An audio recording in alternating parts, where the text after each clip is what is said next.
Bueno, ahora sí, si les parece, damos inicio a lo que sería el panel 4 de estas Jornadas Internacionales de Derechos Humanos, que como saben comenzó ayer, hoy sería el segundo día, y el próximo 11 de noviembre finalizarían estas jornadas con el cierre de Zaffaroni. Tenemos también una de las ponentes, Ivana Ferreira está aquí, que le toca también el jueves que viene, el 11, exponer en la conversa, en el panel de educación y derechos humanos y género. Así que buenísimo que se haya podido sumar aquí. Bueno, este panel 4, titulado El qué, por qué y para qué de los derechos humanos, repensando en un mundo desigual y pospandémico. Tenemos como panelistas, como expositores y expositoras, a Alejandro Rosillo, a Lilian Ballman y a David Sánchez Rubio. La idea del encuentro de este panel es que ellos puedan debatir y darnos sus reflexiones y comentarios acerca de la temática. Ahora en breve los presento bien como corresponde.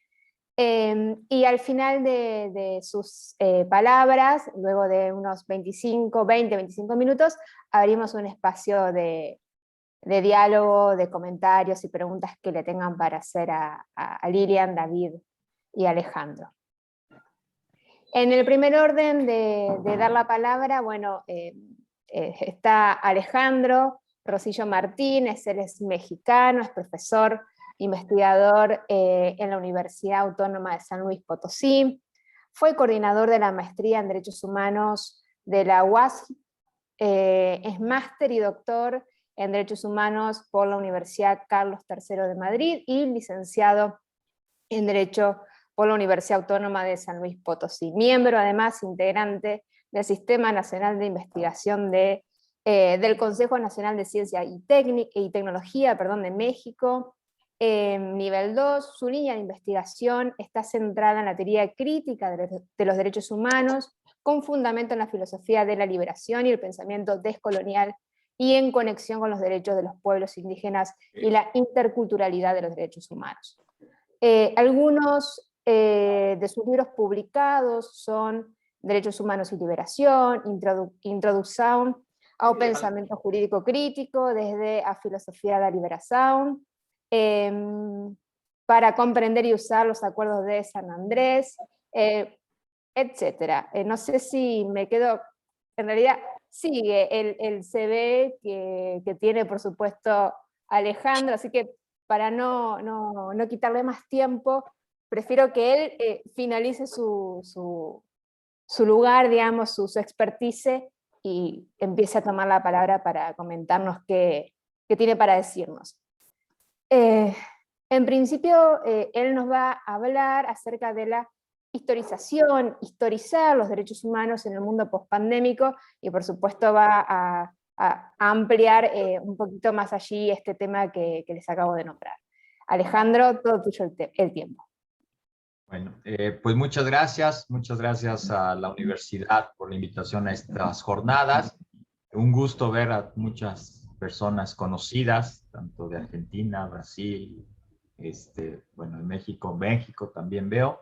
Y bueno, pues en este panel, cuando me invitó Alejandro y que el título era de qué, por qué, para qué de los derechos humanos en un mundo pospandémico, pues las tres preguntas que se plantean en el panel, pues me recordaron mucho el método de historización de los conceptos de Ignacio Ellacuría. Entonces yo, un poco en esta charla, lo que quisiera es algunas reflexiones que desde las categorías de la filosofía de Ellacuría, de la filosofía de la liberación de Ignacio Ellacuría, se podrían hacer a partir de lo que ha dejado, aunque no se ha ido, por lo menos en este año y medio, casi ya 2 años de pandemia, algunas reflexiones, ¿no? Entonces me basaría un poco en ciertos debates que se han dado en torno a lo que ha sucedido con la pandemia en relación con los derechos humanos. Y bueno, me basaré sobre todo a la experiencia que hemos tenido en México, sí basándome en los discursos que se fueron manejando mucho, tanto en academia como en medios de comunicación. Y a partir de eso, ¿qué se puede decir o cómo se podría utilizar la filosofía de Ignacio Ellacuría, la filosofía de la liberación, pues para repensar los derechos humanos en el contexto que estamos enfrentando hoy, ¿no? Entonces, en ese sentido, yo quisiera partir primero, pues, de algunas que podríamos decir obviedades que nos dejó la pandemia, ¿no? Digamos, hasta lugares comunes que se han ido hasta lugares comunes que se han ido formando en cierta conciencia o en ciertos discursos, y esos lugares comunes, ¿qué podríamos decir desde los derechos humanos y la filosofía de la liberación? Yo creo que un lugar común que se ha ido insistiendo mucho con esta situación de la pandemia es rescatar algo que era una obviedad, pero que se había olvidado, que era la cuestión de que irremediablemente somos una sola humanidad. Es decir, que finalmente formamos parte de una especie animal, y que esa animalidad que nos une o que nos define, que un poco se había olvidado en toda esta narrativa del sujeto abstracto de la modernidad, del voluntarismo y el idealismo que se fue imponiendo a través del pensamiento moderno. La pandemia pues nos vuelve a nuestra materialidad, a decir, irremediablemente somos, queramos o no, animales que compartimos un mismo filum, diría Ellacuría, y que estamos afectados por este virus, ¿no? De alguna manera la pandemia nos hizo recordar y superar estas visiones del sujeto abstracto y recordarnos que nuestra materialidad animal nos marca, y nos marcó tanto que nos volvió a recordar que somos una misma humanidad, que finalmente por un virus fuimos afectados totalmente. No obstante, esta afirmación de una sola humanidad pues nos regresa también a recordar qué se nos está recordando, ¿no? Nos recuerda que somos una humanidad, diría Ellacuría, no como un concepto abstracto, es decir, no somos una humanidad en términos de que la esencia del humano esté en el concepto, que la esencia del humano, la unión del humano, no es una cuestión de unidad lógica. No es porque creamos el concepto de ser humano, ¿no? Esta abstracción de ser humano, lo que nos hace una sola especie, un solo filum, sino que nuestra unidad como seres humanos, como humanidad, es una, diría Ellacuría, siguiendo la filosofía de Zubiri, una humanidad cuya unidad es de suyo. Es decir, nuestra unidad como humanidad está en la materialidad que tiene que ver con nuestra forma de producir y reproducir la vida, ¿no? Entonces, ahí creo que habría que cuidar mucho estos discursos que se pueden oír desde los organismos internacionales hasta diferentes instancias, de esta insistencia de recordar que el virus nos hizo ver que somos una sola humanidad. Sí, pero hay que recordar que somos una sola humanidad porque este virus nos afectó a todos en términos de la materialidad que nos une. Y esto creo que tiene muchas consecuencias para pensar los derechos humanos, porque somos una sola humanidad, no en términos lógicos.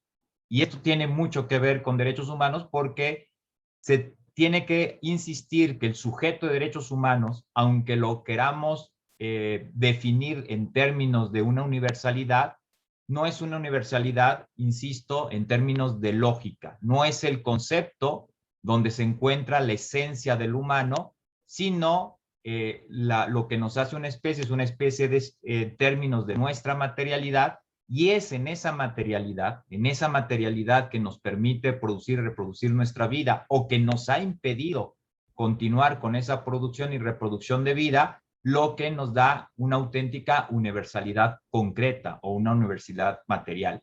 Y esto es importantísimo porque en la tradición hegemónica de los derechos humanos, cuando pensamos que los derechos humanos son universales, o de todas estas categorías del sujeto de derechos humanos en términos de universalidad, siempre se están pensando como un concepto lógico donde la esencia del humano está en el concepto y no está en la cosa, en el sujeto mismo, en la materialidad, en la corporalidad del sujeto, ¿no?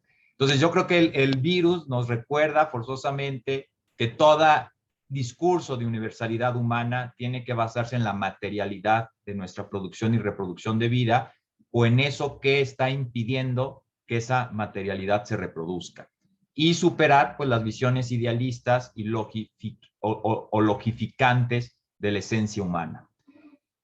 Y entonces, en ese sentido, pues nos pone, también nos muestra otra cuestión importante, la cuestión de que si bien el ser humano es una especie, pero que esa universalidad parte de nuestra materialidad, la materialidad tiene que ver también con las formas en que el ser humano reproduce y produce su vida.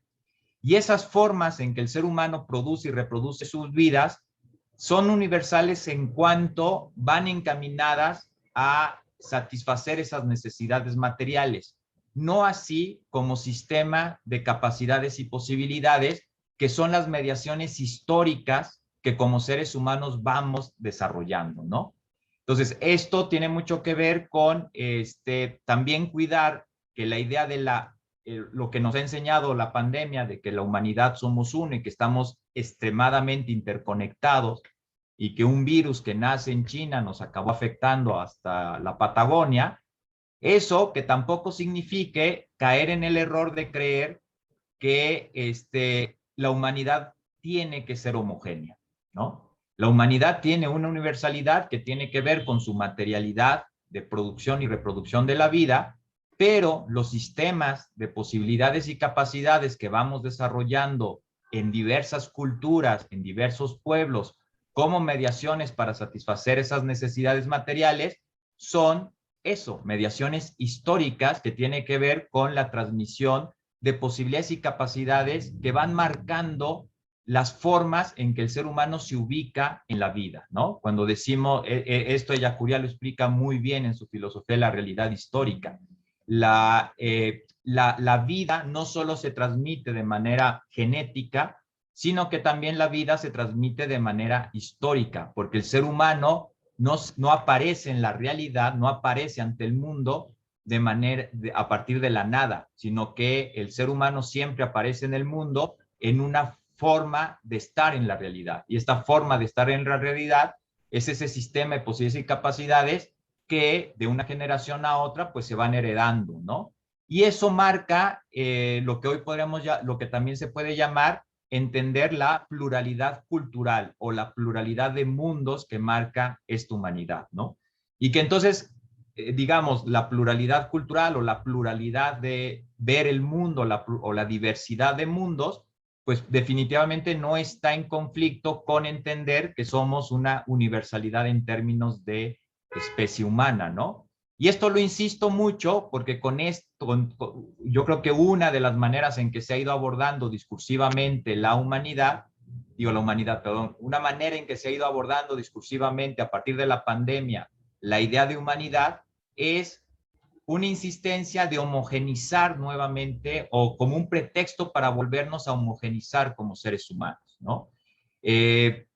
Casi pretender desde los dictámenes, por ejemplo, eurocentrados, basados en la ciencia, establecer cuáles serían los mecanismos en que la humanidad, en términos abstractos, sin tomar en cuenta las materialidades concretas, sin tomar en cuenta los diversos sistemas de posibilidades y capacidades, es decir, las diversas formas de estar en el mundo que han ido construyendo los diversos pueblos y culturas, que todo eso no se toma en cuenta y entonces se dan unos lineamientos casi estrictos, universales, que cada pueblo tendría que atender, ¿no? Y yo creo que eso lo podemos observar muchas veces ya en términos, por ejemplo, de medios de comunicación, pues de cómo los diversos medios de comunicación, sobre todo los hegemónicos, los que están más a servicio de ciertos intereses políticos, pues han ido utilizando estos discursos pandémicos, pues sobre todo con intereses políticos, desconociendo totalmente pues cada situación concreta, cada sistema de capacidades y posibilidades de cada pueblo, ¿no? Entonces, bueno, esas dos ideas primarias. Y otra idea que creo que también es fundamental como enseñanza de la pandemia, ha sido la cuestión de hacernos ver que la realidad histórica que en la que estamos viviendo es una realidad histórica marcada, como diría Yacuría, por la civilización de la riqueza, que en otros términos, una de sus características fundamentales es la diferencia colonial. Es decir, yo creo que hemos visto cómo la capacidad, la manera en que de alguna manera se ha ido abordando la pandemia demuestra pues esta diferencia colonial, ¿no? Donde en última instancia creo que lo que tendremos que ir analizando con el tiempo es que la verdad de esta pandemia tiene que observarse desde lo que decía Ellacuría, los últimos de la historia, ¿no? Es decir, los totalmente excluidos. La competencia farmacéutica, las vacunas, las medicinas, las medidas sanitarias, etcétera, etcétera.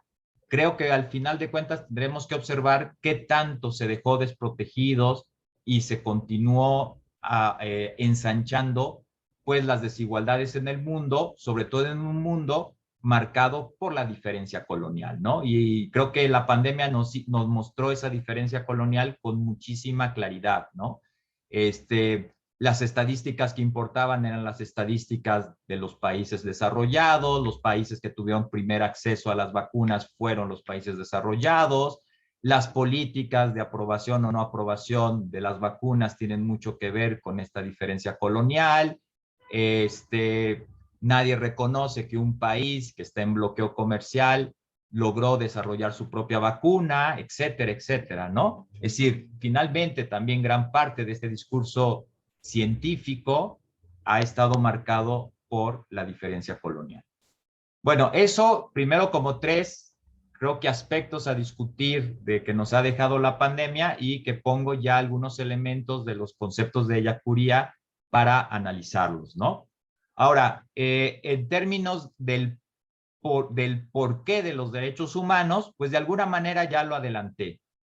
Creo que para que los derechos humanos después, en un mundo post-pandémico, sigan teniendo cierta validez, hay que seguir insistiendo en algo que, bueno, colegas como David, Alejandro y demás hemos venido insistiendo ya desde hace mucho tiempo, que se tiene que superar las visiones del sujeto abstracto, las visiones del voluntarismo y del escepticismo moderno para fundamentar derechos humanos, sino que tenemos que regresar a entender los derechos humanos desde la praxis histórica de liberación del ser humano que se realiza, válgase la redundancia, en la realidad histórica. Pero entendiendo la realidad histórica, sigo aquí a Ellacuría, no con esa idea dicotómica que también fue generando la modernidad de divorciar naturaleza y cultura, ¿no? Esta dicotomía de que por un lado estaba la naturaleza y por otro lado la cultura, esta dicotomía también aristotélica de lo natural y lo artificial,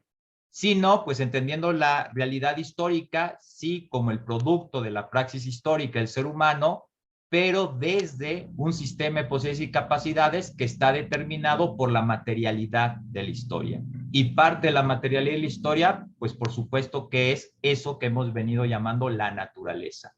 Y entonces es recuperar una fundamentación de derechos humanos que vaya más allá del antropocentrismo que ha marcado pues toda la tradición ilustrada de los derechos humanos, ¿no? Y entonces entender los derechos humanos como como ese producto cultural, ese momento de la praxis humana que tiene que ver con la liberación, pero la liberación del ser humano dentro de un circuito de la vida, que lo une con la naturaleza y que posibilita que tanto el ser humano desde su materialidad como especie y la naturaleza como parte de este circuito de vida den más de sí, ¿no? Eso también hay que recuperar, creo, mucho de la filosofía yacuria, la idea de cómo la realidad, que es una estructura dinámica, tanto la naturaleza como la realidad histórica, como el ser humano, somos estructuras dinámicas. En esa tensión de nuestra estructura podemos hacer praxis que sirvan para que demos más de sí, es decir, que la realidad sea posibilitada para dar más capacidades, o sea, de alguna manera, destruida para que den menos de sí, ¿no? Entonces, toda esta discusión que también se ha manejado mucho en la pandemia, de qué tanto una de las causas del virus y de la pandemia y de las pandemias que seguirán viniendo, tienen que ver con que el ser humano no ha sido capaz de establecer relaciones sanas, ¿no? O relaciones respetuosas con la naturaleza, y que de alguna manera la invasión del ser humano en ámbitos naturales ha sido o tiene como consecuencia impedir que la naturaleza dé más de sí o que la propia humanidad dé más de sí, más bien se generan praxis de opresión, de destrucción, etcétera, ¿no? Entonces, en ese sentido, creo que una de las consecuencias del porqué de los derechos humanos en este mundo post-pandémico, pues es insistir lo que hemos venido insistiendo, ¿no? Que tenemos que hacer una fundamentación materialista de los derechos humanos que tenga que ver con la cuestión de la producción y reproducción de la vida, tanto humana como la vida humana dentro de su circuito natural de convivencia con la naturaleza, ¿no?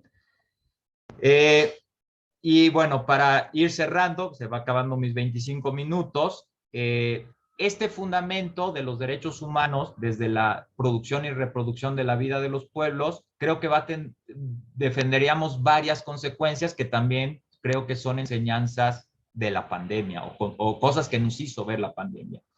Uno, creo que es que si entendemos los derechos humanos desde este fundamento de la producción y reproducción de vida de los pueblos, que la radicalidad de los derechos humanos como productos culturales es ese momento en que los derechos humanos posibilitan desde la praxis de los pueblos resignificar los espacios, resignificar las prácticas para, de alguna manera, resignificar las relaciones de poder para poder producir y reproducir la vida, pues eso nos enseña algo muy importante, las limitaciones de las estructuras políticas de la modernidad, ¿no? Sin despreciar las tareas que tiene que ser el Estado moderno, las estructuras políticas de la modernidad centradas en esa relación del individuo, ciudadano, moderno, que establece relaciones unilaterales con el Estado, pues nos demostró la pandemia es una muestra, creo que clara, que dijo ese tipo de organización política está muy limitada para responder al sistema de satisfacción de las necesidades de vida del ser humano. Yo creo que fue una experiencia en todo, por lo menos en gran parte del mundo occidental, por lo menos así lo vivimos en México y yo creo que en muchos de los países occidentales que tienen la estructura del Estado moderno, de ver cómo el Estado moderno estaba rebasado, ¿no? Y esto no es una cuestión de que si está gobernando la izquierda o la derecha, estaba rebasado el Estado porque muchas de las formas de enfrentar la pandemia creo que debieron haber sido impulsadas desde las propias comunidades. Y yo creo que fueron impulsadas desde las propias comunidades. Es decir, también yo creo que es algo que se va a rescatar con el tiempo, de cómo en muchos lugares, muchas veces alejadas de las propias estructuras estatales, las propias comunidades fueron generando estrategias de autocuidado, ¿no? Y a eso, desde la teoría crítica de los derechos humanos, pues le hemos llamado mucho el multigarantismo. Es decir, asumir de que el crear espacios de dignidad humana, el crear espacios de cumplimiento de derechos humanos, no tiene por qué forzosamente pasar siempre por la estructura del Estado, que es una limitación de la praxis política del ser humano, sino que puede haber otras formas, otras construcciones de espacios donde pues, los seres humanos pueden libremente reconstruir y resignificar sus prácticas, ¿no? Creo que eso también es algo que poco a poco se irá rescatando de estas enseñanzas de la pandemia, de otras experiencias al margen del Estado de autocuidados, ¿no? Y bueno, ya para ir cerrando, yo creo que también la pandemia también hay que cuidar la cuestión de la colonialidad del saber, ¿no? Creo que también la cuestión de la ciencia, la cuestión de la pandemia también corre el riesgo de utilizarse para intentar demostrar que efectivamente lo único que salva al planeta es el conocimiento occidental y que hay otros conocimientos que no pueden aportar nada, ¿no? Yo creo que aquí el discurso de los derechos humanos tiene mucho que ver, como por ejemplo, desde una perspectiva crítica, asumir lo que significa el derecho a la ciencia, ¿no? Este derecho a la ciencia que está tan metido en los instrumentos internacionales de derechos humanos, por ejemplo, acá en México ya lo tenemos en la misma Constitución, pues habría que interpretar y aplicar este derecho a la ciencia desde una perspectiva del pensamiento descolonial, de la epistemología de los saberes, de la ecología de los saberes, ¿no? Y entender que el acceso a la ciencia o el derecho a la ciencia no solo tiene que ver con que ya sería bueno que toda la humanidad pueda disfrutar de los beneficios de la ciencia, pero también desde la perspectiva de que toda la humanidad, desde sus propios sistemas de posibilidades y capacidades, desde sus propias materialidades, puedan aportar al conocimiento común y a la ciencia, ¿no? Y bueno, habría mucho más que discutir. Creo que también otra cosa que nos enseña la pandemia es discutir la cuestión del conocimiento como un bien común, ¿no? O sea, creo que la cuestión de las vacunas, de las medicinas, del cómo enfrentamos la pandemia, nos hizo ver la necesidad de seguir defendiendo que el conocimiento es un bien común y enfrentarnos a, pues, a todas las políticas y prácticas que quieren hacer del conocimiento un bien privado o, como se dice, un bien que ha sido cercado por la modernidad a ser simplemente un bien de mercado y no un bien común, ¿no? Pero bueno, se me fue el tiempo y creo que al rato ahí para discutir. Muchas gracias. Excelente, Alejandro, muchas gracias a vos. El tiempo estuvo más que bien, así que no te preocupes, cualquier cosa también podés ampliar tus reflexiones al final de lo que nos expongan Lilian y David. También me fui haciendo unas preguntitas allí para tratar de retomar algunas cosas que fuiste diciendo, sobre todo para retomar teorías del cuidado, de la perspectiva feminista, economía de los cuidados que venías nombrando, que me pareció más que interesante. Ahora bien, seguiría por el orden de reflexión y de diálogo Lilian Ballman Emery, que ella nos va a hablar sobre la descolonización o descolonizar el derecho constitucional de la blancura. Ella es postdoctorada en Derecho Constitucional por la Universidad de Valencia, España. También es postdoctora en Ciencias Jurídico-Políticas por la Universidad de Lisboa, Portugal. Es doctora y maestranda y magíster en Derecho, magíster en Ciencia Política y Relaciones Internacionales, profesora e investigadora en el área de Derecho, Ciencias Políticas y Relaciones Internacionales, es profesora asociada también de la Facultad de Derecho de la Universidad Federal de Río de Janeiro y coordinadora del laboratorio Impoderales, Innovación, Pesquisa e Observación en Derecho, Democracia, Representación de América Latina, y experta independiente en Harmony with Nature en las Naciones Unidas. Sin más, Lilian, si querés ampliar tu currículum, adelante, te escuchamos y bueno, somos todo oído. Muchas gracias, Guadalupe, por esta presentación. También agradezco a Alejandro por el convite, también por estar en esta mesa con Alejandro Rosillo, con David. Es bueno tener este grupo tan coheso aquí, porque Alejandro para mí introdujo todo lo que voy a hablar ahora con una parte más específica de que este universalismo de facto es muy problemático, en particular porque también trae consecuencias sobre efectos de la pandemia sobre las personas. No es lo mismo para todos los que están a vivir esta misma crisis sanitaria. Cuando hablamos de personas de razas distintas, de la blancura, es claro que los efectos son más perversos y que las personas están a vivir una crisis muy más intensa que lo que las personas de Europa y de países del norte están a vivir.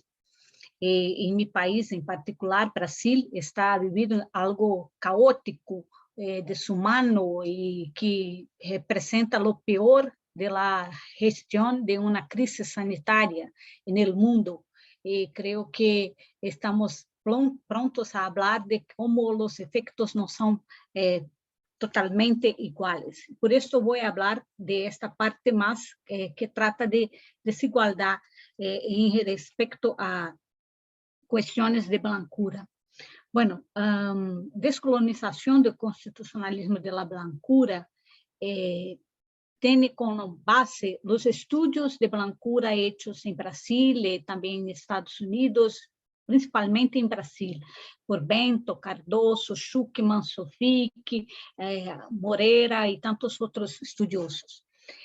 Apesar desse direito constitucional postular uma igualdade como um dos pilares do Estado de Direito, se sabe que a igualdade formal ha prevalecido sobre a igualdade substancial e que o problema adquire maiores proporções quando enfrenta os efeitos perjudiciais da colonialidade em termos de raça, gênero, classe, especialmente em relações de aspecto referente à interseccionalidade.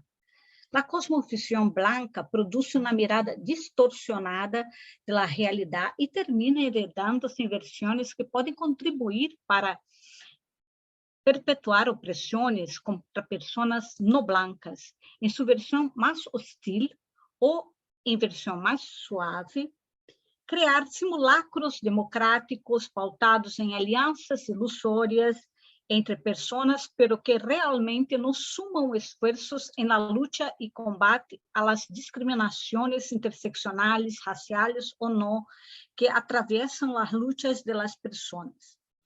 Assim, esse encontro pretende tratar de constitucionalismo pautado na cosmovisão branca sobre o tema da blancura e como discutir para tentar desconstruir a blancura e descolonizar o direito constitucional. Bueno, os problemas da cosmovisão branca se tratam principalmente a partir de uma visão tradicional de constitucionalismo com discurso hegemônico e que, em sua maior parte, traz a versão de pessoas blancas, burguesas, de classe média, trabalhadoras.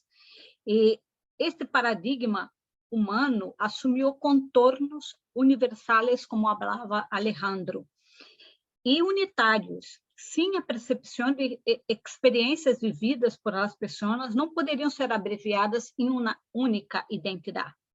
A igualdade de raça, aunque é uma premissa do constitucionalismo ocidental contemporâneo, encontra obstáculos frequentemente denunciados por los movimentos sociais para sua concreção tanto em los países do norte global como do sul global. Sin embargo, incluso com os avanços constitucionais alcançados ao longo do tempo, devido à enorme complexidade das questões, aún se está lejos da promoção da igualdade de classe, gênero, raça, intensificadas por o cruce da colonialidade, que a menudo insiste em borrar, não ver, não problematizar sobre as diferenças raciais em el debate sobre a igualdade, o que pode estar relacionado com aspectos como o universalismo branco, a blanconormatividade, a heteronormatividade, que resultam em la crença equivocada em la centralidade e la neutralidade blanca. O universalismo é produto de la ilustração, por el qual a universalidade de los derechos del hombre era entendida e defendida por los blancos sem encontrar contradição alguma com empreendimentos coloniais e práticas esclavistas. Assim concebiam que o negro ou indígena, a diferença do branco, não teriam razão universal e postularam uma relação entre brancos, negros e indígenas fundada por la técnica e não regida por la política, por las voluntades livres e iguais. O branco seria autônomo, fundamento último de suas próprias ações, ao passo que o não branco seria seguido de seu corpo, sumisso às necessidades de sua natureza. As pessoas brancas compondriam seres singulares, únicos, e as pessoas não brancas personificariam expressões desconhecidas e invisíveis de suas raças, como disse Almeida e Araújo. A blanco-normatividade, que é? É a ideia de que uma pessoa branca consiste em ser uma pessoa que está dentro do estándar social, dentro da normatividade. A blanco-normatividade compreende pessoas brancas como todas as pessoas, os indígenas e negros se convertem em brancos com algo mais. E pessoas brancas se tornam silenciosamente a norma. Assim, as negras e indígenas são tratadas como diferentes. Sacar a normalidade da blancura tem papel que é disruptivo de los privilégios e tem potencial para tentar subvertir os males da colonialidade sobre questões raciais. A heteronormatividade encarna que ser heterossexual consiste em ser uma pessoa categoricamente dentro do padrão social, dentro da normatividade e de lo socialmente aceitável. A neutralidade blanca cree que os reflexos do universalismo branco supõem que há uma neutralidade que descarta um racismo estrutural ou a história da dominação racial branca. E isso implica que, incluso hoje, exista a predisposição de crer que a pessoa branca habla a partir de não lugar universal, mientras que a pessoa negra, indígena, representa um lugar atravessado por lo particular, não tomando em conta que todos os saberes são posicionais, relacionais, e que brancos, negros, indígenas necessitam trazer a raça para seus discursos, reconhecendo como o racismo moldeia suas representações. Então, pensar o projeto decolonial desde uma perspectiva de neutralidade branca hace que o estudo seja faceado, despojado de compromisso concreto com a ruptura de los patrones coloniales, pois a raça é um pilar central da colonialidade, como alerta Maldonado Torres, Cosfogel, Costa. E o racismo, a menudo, nos mete na cabeça que os conhecimentos generados por brancos são neutros, mientras que aqueles produzidos por não brancos são étnicos, pitorescos, situados, inferiores. De aí um desprezo por las epistemologias de sur, já que suas epistemologias de norte compreendem a perspectiva de la blancura como universal. Assim, é necessário ultrapassar a ideia de neutralidade branca e começar a construir epistemologias coloridas, como disse Tula Pires. Sacar a neutralidade branca inclui pensamento criado desde o sul para o sul, pensar outros horizontes epistêmicos não eurocêntricos, incluso em los estudos feministas e de questões raciais e todo o mais. A centralidade branca também é um problema que implica que na sociedade só pessoas brancas têm o luxo de não ter color, caracterizando um daltonismo racial de color, ou seja, um daltonismo de científicos estudiosos que conseguem investigar, problematizar e teorizar sobre questões referentes aos indivíduos de nossa sociedade de forma alienada pela história dessa sociedade que tem 400 anos de exclusão, como disse muito bem Bento. Bueno, a blancura é o quê? É a compreensão de uma posição em que os sujeitos brancos são sistematicamente privilegiados com respeito ao acesso aos recursos materiais e simbólicos generados por el colonialismo inicialmente e o imperialismo, mas que se mantêm e conservam contemporaneamente.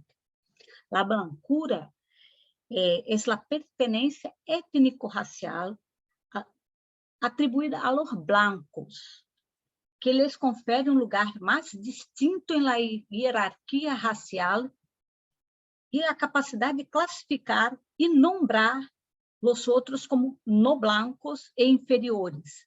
Ser blanco tiene expresión en corporeidad, en la blancura, y es más que una marca fenotípica.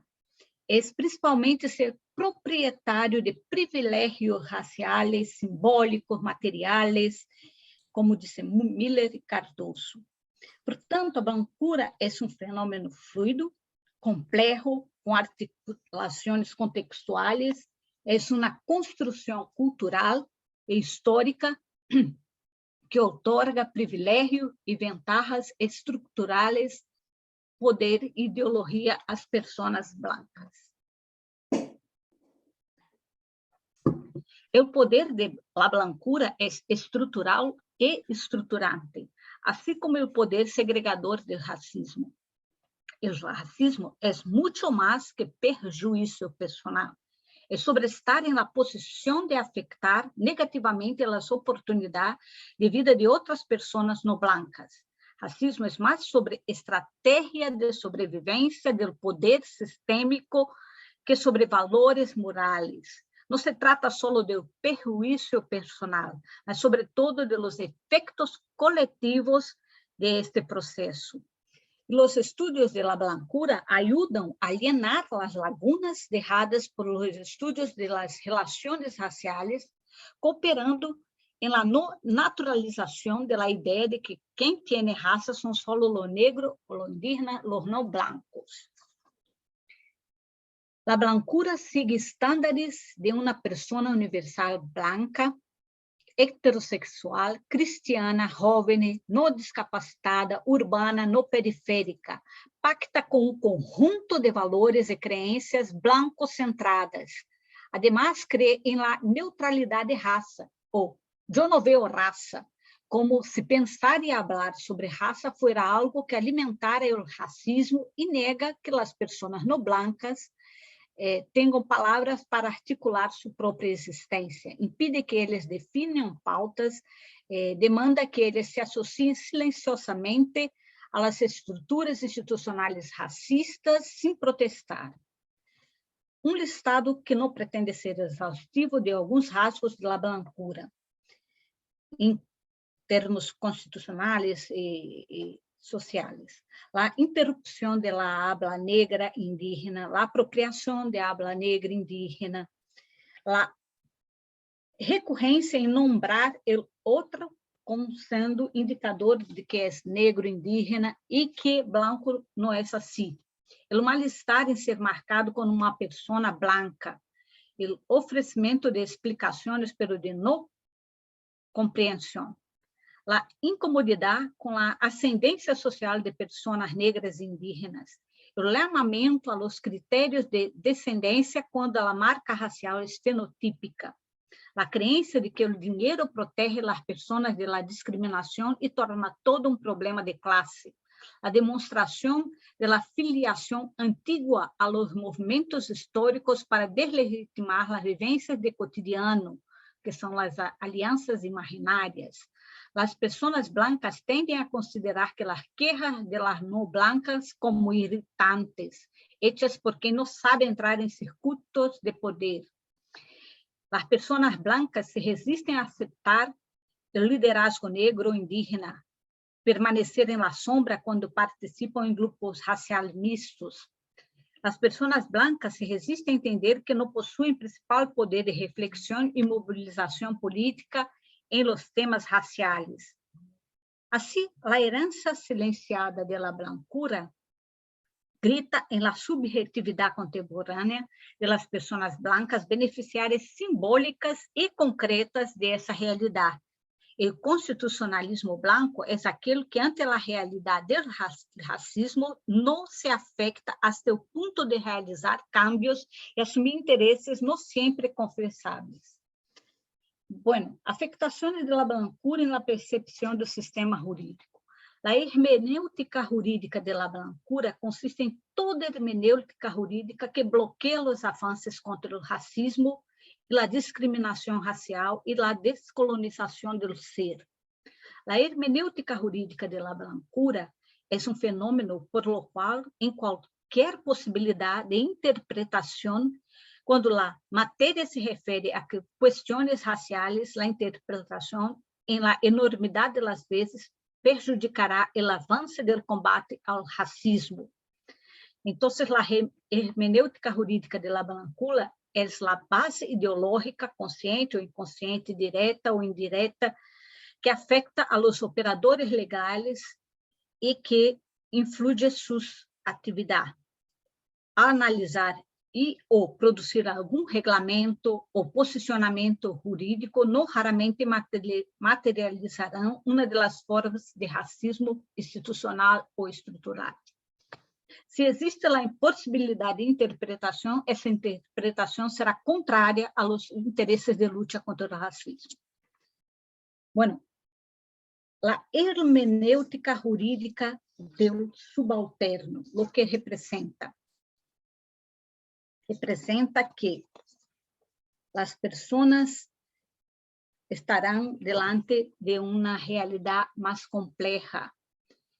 As experiências não podem ser pensadas só por uma perspectiva que impide o reconhecimento da diversidade de experiências e formas de opressão que convergem a reproduzir a estratificação social, como habla Crenshaw quando habla de interseccionalidade. O racismo opera de forma institucional e sistêmica. A gente branca controla praticamente todas as instituições públicas e privadas. Isso lhes permite operar de acordo com os interesses do grupo racial dominante. Não se pode construir uma renda emancipadora sem o reconhecimento das relações entre privilégio e a opressão. A diversidade é uma prática institucional necessária porque permite a representação adequada de diferentes grupos em processo de toma de decisões, algo deseável nas sociedades multiculturais. Assim que a hermenêutica do subalterno deve rechaçar o individualismo e o universalismo como princípios centrais da interpretação da igualdade. Decir que a igualdade é um princípio que só busca identificar formas de irracionalidade significa anular seu potencial emancipatório. A proteção do indivíduo não pode ser uma única forma de interpretação da igualdade, porque existem fundamentalmente como membros de grupos. Uma hermenêutica desde o subalterno deve ter em conta as pessoas excluídas de diferentes vetores de exclusão. Uma hermenêutica jurídica de los subalternos deve promover a igualdade de status entre grupos.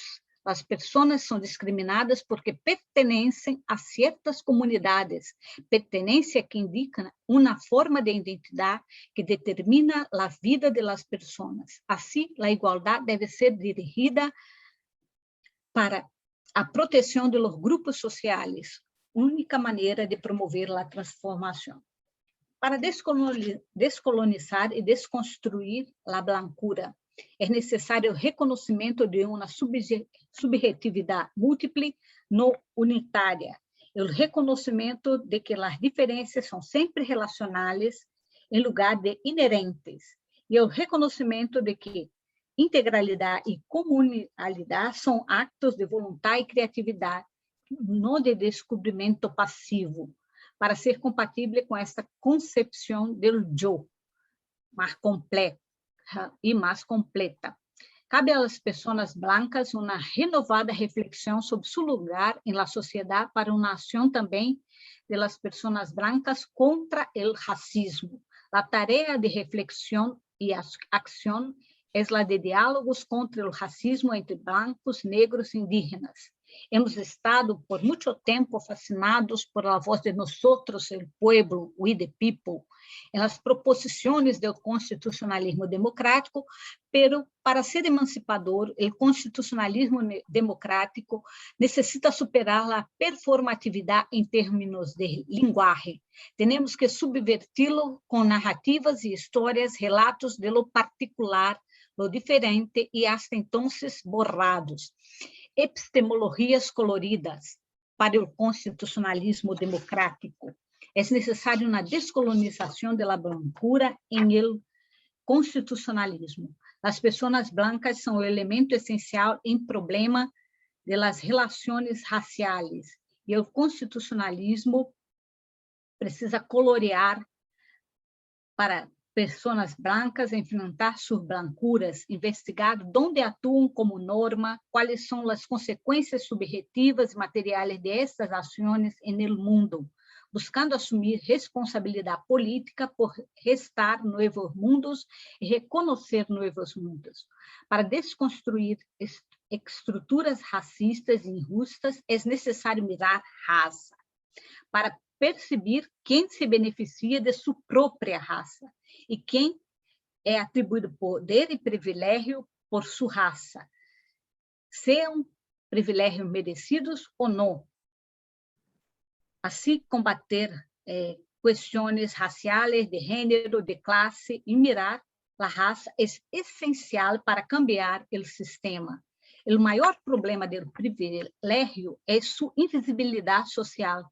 Os que se beneficiam de los sistemas de exclusão creem que suas oportunidades se derivam exclusivamente de seus méritos personais, o que não poderia ser mais distante de uma sociedade baseada na desigualdade. A eliminação do privilégio branco é ponto central na luta contra o racismo. Não basta não ser racista, é necessário ser antirracista, como disse Angela Davis. Assim concluo.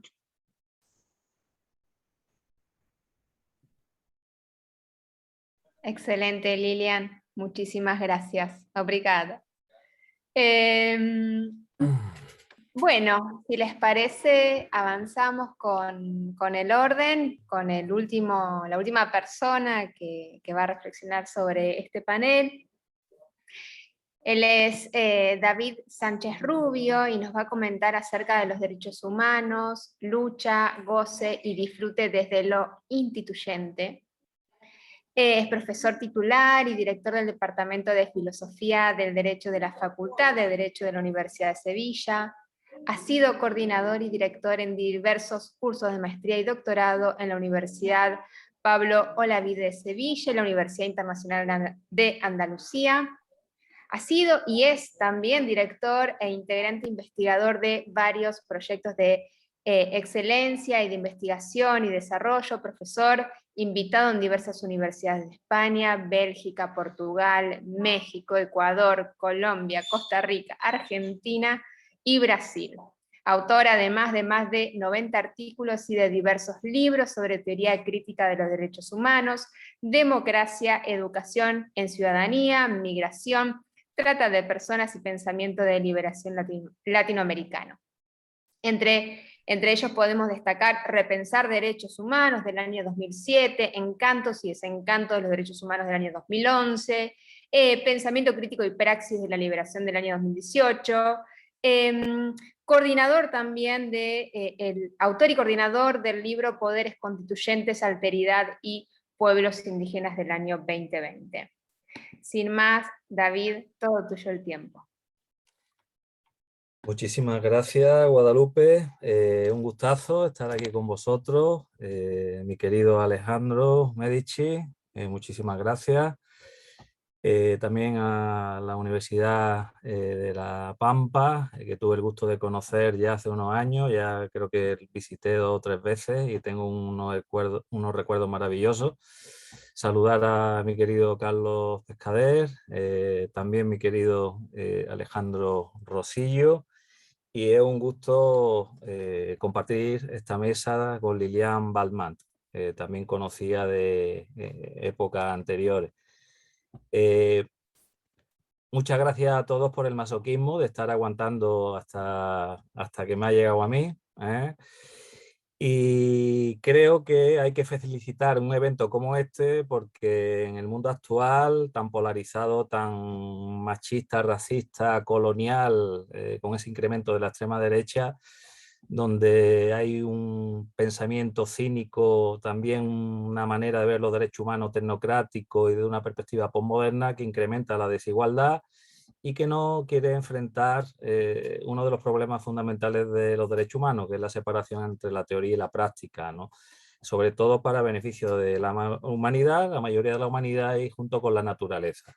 Yo creo que el COVID-19 acentuó e incrementó esa dimensión. Veo que está ahí Natalia Mora, no sé si está Rodrigo Torroba también, saludarlo con mucho cariño, ¿vale? Bien, el tema fundamental es el qué, por qué y para qué los derechos humanos en un mundo desigual y pospandémico. Yo lo pondría de pregunta, ¿no?, para mis estudiantes, y no quiero tener esa sensación. Voy a utilizar un poco el recurso de Gamogan, el principio de recursividad organizacional. Voy a intentar responder el qué, el por qué y para qué, pero recursivamente, porque todo qué tiene su por qué y para qué, todo por qué tiene su qué y para qué, y todo para qué tiene su qué y por qué. Entonces, en cierta forma, cada uno está interrelacionado, y voy a dar una serie de pistas en esa urgencia que el COVID ha provocado en ese mundo tan redondo que mencionaba Alejandro Rosillo desde el punto de vista de la humanidad como especie, para provocar, para reflexionar y en cierta forma también para intentar enfrentar, ¿no?, una realidad que me parece que es perversa en muchos sentidos, aunque siempre digo que aunque sea una voz en la que confluyen muchas voces, también mi ubicación, mi situación es de privilegio. Soy un privilegiado en un mundo donde la mayoría no está en esa situación de privilegio. Vamos allá. ¿Cómo voy a enfocar el qué? Con esa idea que ya Guadalupe anticipó de la lucha, goce y disfrute desde lo instituyente. Voy a utilizar tres referencias del qué de los derechos humanos. Una de Etienne Cabet en el viaje a Icaria en 1842, donde decía que el primer derecho era vivir y se refería a cada uno según sus necesidades. Y el primer deber era trabajar para recibir o para mencionar que cada uno según sus capacidades. Si ampliamos ese derecho a trabajar desde un punto de vista de la capacidad productiva que el ser humano tiene, no solo material, sino también simbólica, pues creo que ese sujeto de la acción práctico, de la praxis, generador de símbolo y significado, desde su materialidad, corporalidad, espiritualidad y su dimensión simbólica, creo que expresa muy bien, siguiendo la tradición socialista, comunista, de Louis Blanc, de Saint-Simon o Karl Marx en la crítica al programa de Gotha, y que también tiene base en la Biblia, en el libro de los Hechos de San Lucas, en el cristianismo originario, pues creo que es fundamental esa primera referencia de vivir y además significar la vida. Antonio Salamanca lo viene desarrollando muy bien de una manera muy expresa en algo que caracteriza la naturaleza humana, que es todo aquello vinculado con el sistema de necesidades y capacidades humanas con sus respectivos satisfactores, y que Alejandro Rosillo ha mencionado en la línea que también yo voy a marcar. La segunda referencia es de un autor barcelonés que lamentablemente falleció, Antonio Domènech, en su libro El eclipse de la fraternidad. Y ahí, de una manera muy interesante, se refiere a Robespierre, quien demandaba en uno de sus lúcidos discursos, el maltratado Robespierre, que el primer fin de la sociedad es mantener los derechos imprescriptibles del hombre, siendo el primero de ellos el derecho a existir. La primera ley social es la de asegurar a todos los miembros de la sociedad los medios de existir, incluso afirmaba que la propiedad también se cimenta sobre esa ley. La tercera referencia es la de Antonio Salamanca en su último libro, que va a publicar, titulado Las fuerzas esenciales del florecimiento frente a la guerra contra la naturaleza humana. Y ahí se refiere a Engels y Marx, fundamentalmente a Engels, cuando responde a la pregunta de cuál es el fundamento último de la existencia humana del Homo sapiens sapiens, y en su carta a José Bloch afirma que para él y para Marx la concepción materialista de la historia, el factor que en última instancia determina la historia, es la producción y reproducción de la vida real de las personas. Vivir implica mantenerse en proceso continuo para no morir, y la vida productiva, en tanto actividad vital en la naturaleza y como vida que produce la vida, aparece para el ser humano como un medio para satisfacer sus necesidades. Esto lo retoma, como todos sabéis, el pensamiento de liberación con Franz Hinkelhammer y Enrique Dussel, y que ya trabajan de hace tiempo Alejandro Rosillo, Antonio Salamanca, el mismo Medici y otros autores, con el criterio y el principio de producción, reproducción y desarrollo de la vida humana, en el que voy a incorporar otra referencia, que es el libro común de Christian Laval y Pierre Dardot, en su capítulo 10, cuando hablan de la praxis instituyente, a la que ahora no me voy a detener. Pero ahí, utilizando a Castoriadis y a Marx, se menciona que para Marx los seres humanos hacen su propia historia y realizan una actividad autotransformadora, condicionada y consciente. Somos actores que producen y que nos producimos como sujetos mediante la acción, y lo hacemos a través de una praxis en la que y mediante la cual hombres y mujeres se construyen una y otra vez sin cesar relacionalmente como sujetos y desde un hacer instituyente, que es lo que posibilita a los seres humanos como actores sociales ser sujetos en continuo proceso de autotransformación. Ese que, por tanto, de los derechos humanos alude o está relacionado a las condiciones de posibilidad de vivir y a las condiciones que permiten existir. Es una dimensión fáctica por la cual hay que luchar. Hay que luchar para estar vivos y en un proceso continuo de satisfacción de nuestras necesidades y un continuo proceso de desarrollo para poder disfrutar la capacidades humanas. Todo aquello que posibilita vivir en función de las necesidades de cada uno y todo aquello que permita actuar en ese vivir desarrollando las capacidades de múltiples e infinitas maneras, que genere y disfruta una plenitud en el proceso de significación de la realidad y su posible disfrute.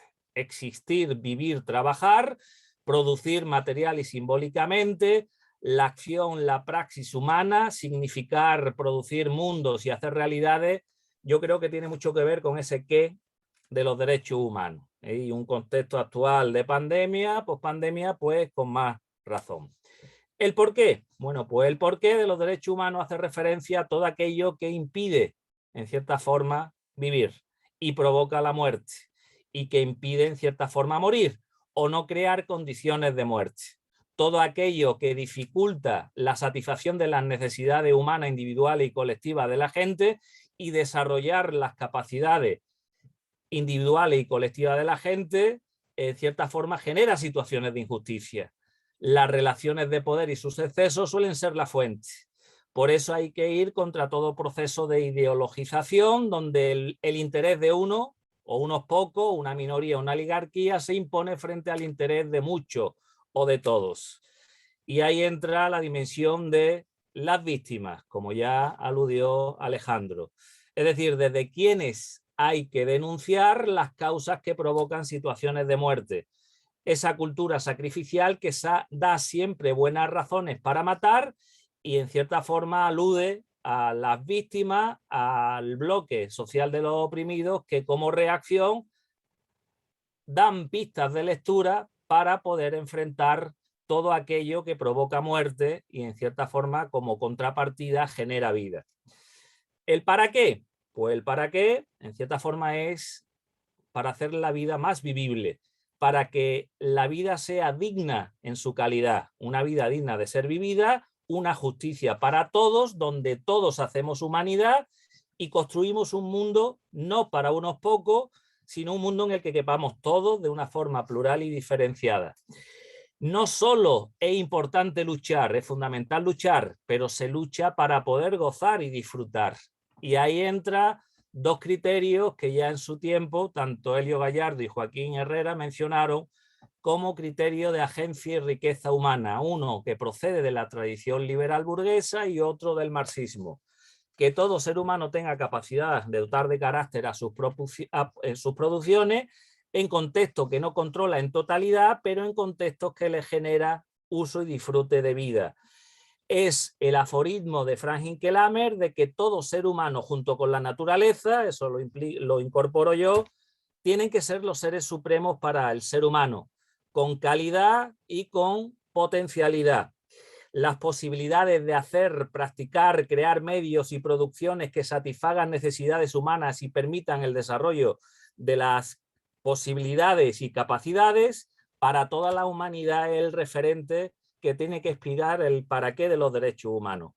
Somos seres finitos que vivimos en contextos contingentes, pero que generamos posibilidades infinitas de vivir. Los entornos relacionales son fundamentales, las tramas sociales, el modo como desarrollamos las sociabilidades con nosotros mismos, con nuestros semejantes y con la naturaleza. Es saber si en esas relaciones y esos entornos relacionales cerramos o abrimos brazos, cerramos o abrimos puertas. Y como sabéis, autores como Elio Gallardo, Maturana o el mismo Zaffaroni hablan de relaciones de dominación, imperio, desde lógicas del frater, para que las feministas no se enfaden, o del Soros, o del Soros, hermanos y hermanas, y en cierta forma una a otra se contraponen. El dominus del saber del patriarcado que cierra creando un mundo para pocos, se enfrenta a un saber del frater y del soro que abre dimensiones desde lógicas de emancipación y liberación. Es tratar al otro como sujeto y que nos traten como un sujeto. Es un derecho y un deber. Tenemos el derecho de tratar al otro como sujeto en su pluralidad y en su diferencia, por razón de sexo, género, clase, raza, edad, capacidad o discapacidad física o psíquica, espiritualidad religiosa, etcétera, etcétera. Y además tenemos el deber de tratar al otro como sujeto, que nos traten como derecho y tratar al otro y a la otra como deber. La última dimensión en la que me voy a detener es lo importante de reivindicar una forma de practicar y entender los derechos humanos desde lo instituyente. Eduardo Galeano tiene una expresión muy linda en una entrevista que le hicieron en el año 2010 en un programa brasileño que se llama Sangue Latino, donde entre las múltiples ideas hermosas que decía, una de ellas era que somos más que lo que dicen que somos. Hago esa traducción en términos institucionales y de normas y lo añado diciendo que somos más que lo que las normas, las instituciones y las producciones humanas dicen que somos. Con eso lo que quiero reivindicar es la importancia de enfrentar un modo limitado, estrecho, reducido de entender y practicar derechos humanos por excesivamente estatalista, jurídico positivo, monocultural, delegativo, basado en lo instituido, posviolatorio y punitivo. Ahora no lo voy a explicar.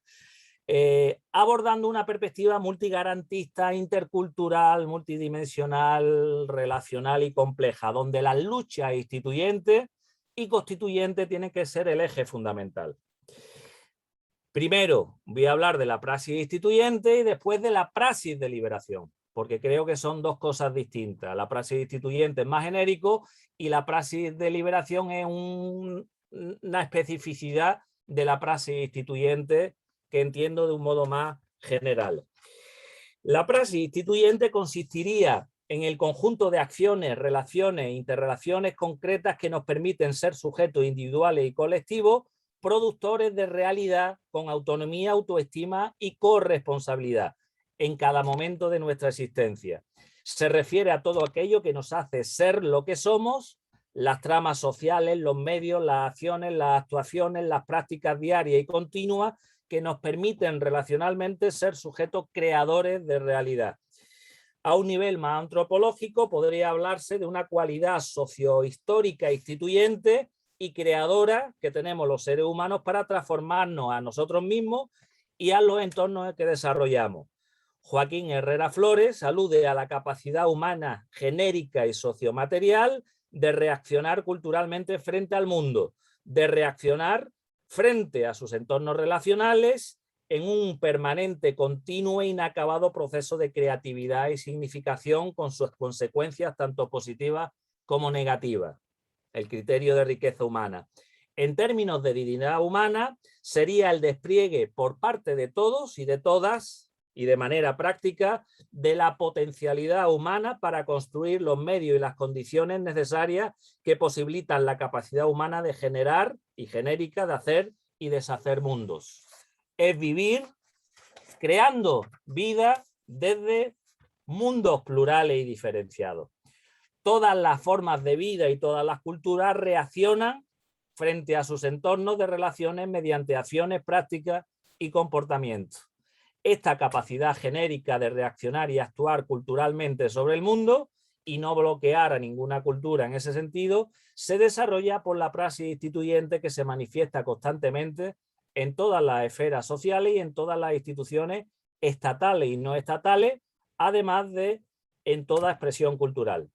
Aquello que impide, coarta esa capacidad y praxis instituyente de cada ser humano individual y colectivamente considerado serían formas de dominación, rapiña, violencia basada en procesos de cierre, procesos oligárquicos y de sujeción, donde se genera un mundo para unos pocos frente a un mundo en el que quepamos todos.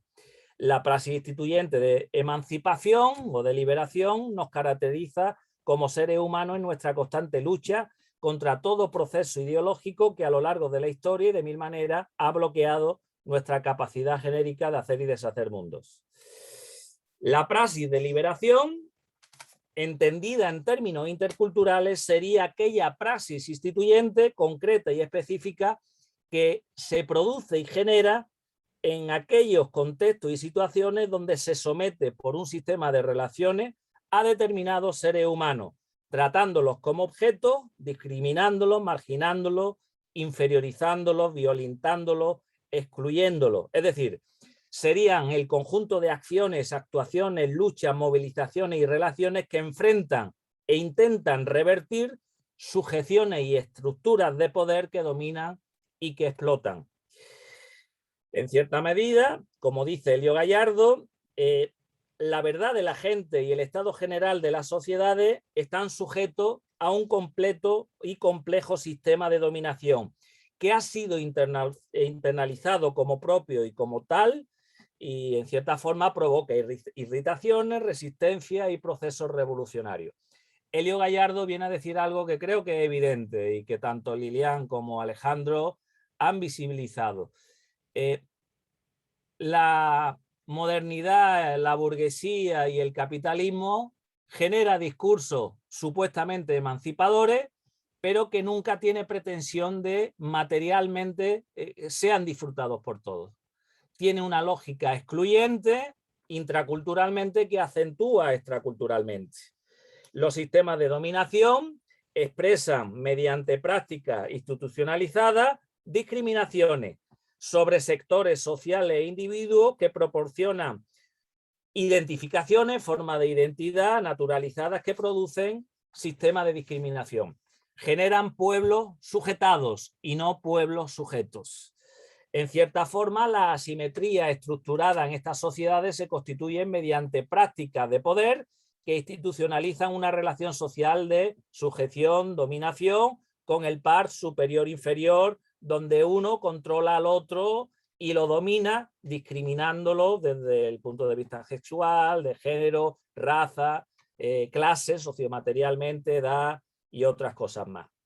La praxis de liberación es todo aquel proceso siempre abierto de lucha, ortopraxis, como dice Elio Gallardo, con el que el pueblo político intenta autoconstituirse y autoidentificarse como sujeto, enfrentando y combatiendo sujeciones vividas y prácticas de dominación e imperio, articulando posibilidades de transferencias de poder con las que poder adquirir y disfrutar control sobre su existencia. Es como si dijéramos que la praxis instituyente proporciona condiciones de goce y disfrute y la praxis de liberación intentan enfrentar sistemas de dominación machista, patriarcal, racista, aporofóbico, como quieran, donde se inferioriza la condición humana y hay que intentar enfrentar. El goce y disfrute, en cierta forma, es toda aquella forma de relación donde uno a otro se tratan ya como sujeto y no se discriminan. Esa praxis de liberación se manifiesta con la lucha por los derechos humanos protagonizados por movimientos sociales y el bloque social de los oprimidos.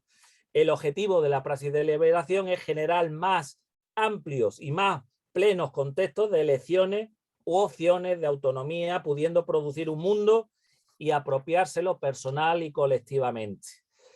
La permanencia de la lucha y del intento de gozar y disfrutar de los derechos se juntan con la praxis instituyente y la praxis instituyente de liberación, donde se desarrolla un poder instituyente y constituyente, donde la comunidad de víctimas que sufre distintos procesos de inferiorización, dominación, marginación, humillación y exclusión, buscan subvertir el sistema que les niega las condiciones para la producción, reproducción, desarrollo de una vida digna de ser vivida en la que produce la praxis de liberación.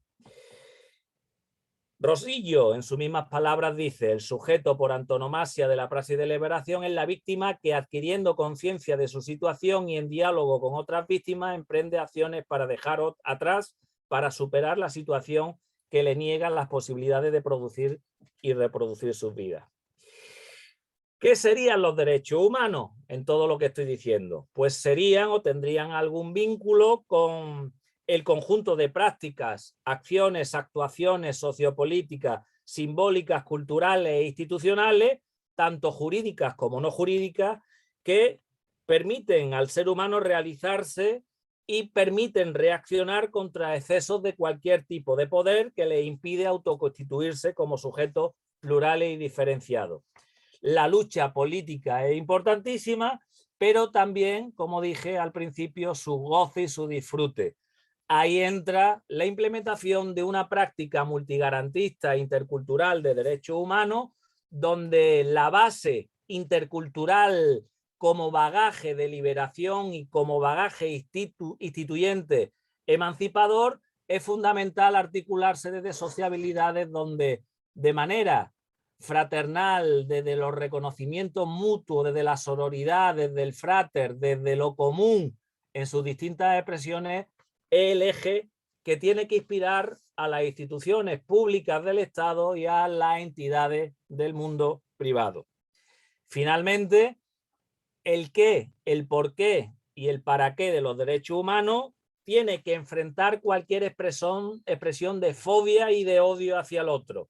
Enfrentar xenofobia, aporofobia, homofobia, misoginia, feminofobia, colonialidad de poder del Occidente frente a Oriente, esa línea abisal de la que menciona o a la que se refiere Boaventura de Sousa Santos, esa clasificación de civilización y barbarie, donde el racismo, el clasismo, el sexismo, los abusos y desprecios, toda expresión de violencia, tienen que ser confrontadas y enfrentadas.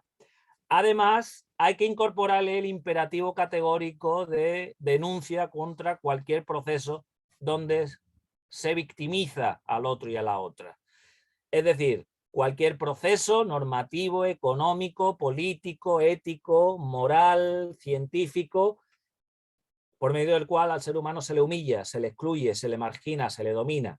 Ahí entrarían los planteamientos de Frank Hinkelamer, basado en Erich Fromm y Karl Marx. Enfrentar todo exceso de poder y todo sistema de sujeción y de dominación.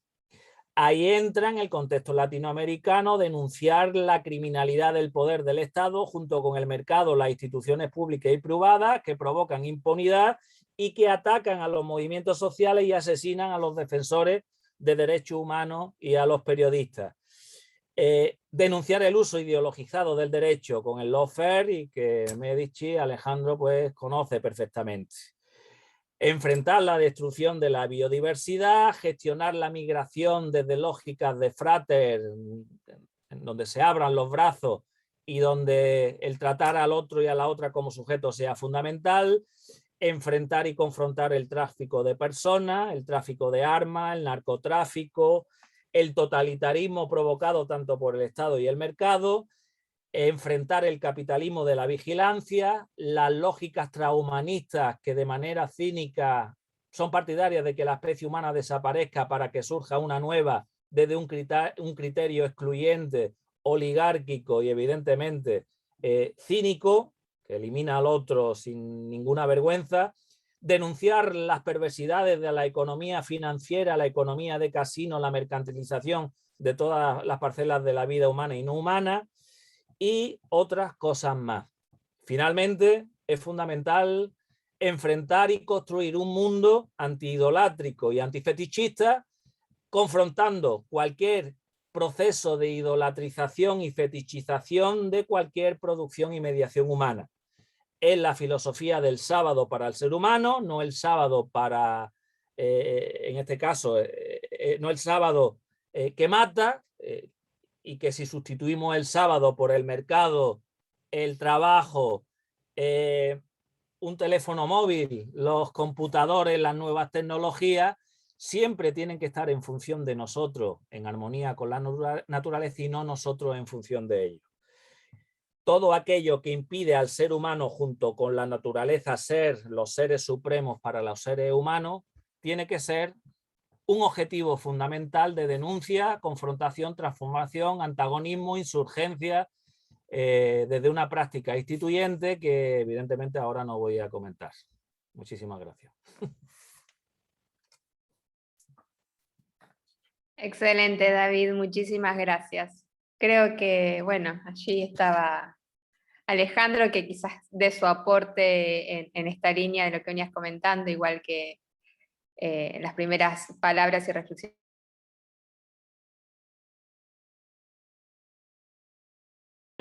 Pueden habilitar el mic directamente, el micrófono, hacer comentarios por el chat, si no tienen habilitado el micrófono, tienen alguna dificultad en conectividad. Y en todo caso, Alejandro, David o Lilian, si quieren ampliar algo o entre ustedes dialogar o reflexionar, por favor, háganlo, adelante. Sí. A ver, una crítica al pensamiento decolonial. Yo he intentado retomar raíces que proceden de la cultura occidental. Creo que toda cultura y todo planteamiento tiene sus luces y sus sombras. Y creo que hay que intentar recuperar siempre las luces y denunciar las sombras. La colonialidad de la cultura occidental evidentemente es una manera de acentuar los procesos de dominación con respecto a otras culturas, pero intraculturalmente ya jerarquizó y evidentemente provocó una estructura desigual internamente. Sucedió con las mujeres, sucedió con la clase trabajadora, con esclavos y menores, ¿no? O personas con discapacidad. Con eso lo que quiero decir es que siempre hay que sumar. La crítica tiene que sumar, no tiene que restar. Y hay que sumar lo bueno de la cultura occidental, denunciando sus perversidades y también denunciar aquella dimensión de la colonialidad que, por ejemplo, en algunos de sus autores pone como ejemplo o como salida a China o a Rusia, ¿no? Frente a su confrontación que tiene con Europa y Occidente. O aquellas teorías feministas decoloniales que pecan de lo que pecamos todos somos angelmonios. Es decir, como busquemos lo perfecto y lo sacrosanto y no veamos la dimensión negativa que podemos desarrollar, pues evidentemente vamos a ir repitiendo los mismos defectos que a lo largo de la historia incluso han ido provocando cualquier movimiento de emancipación y liberación.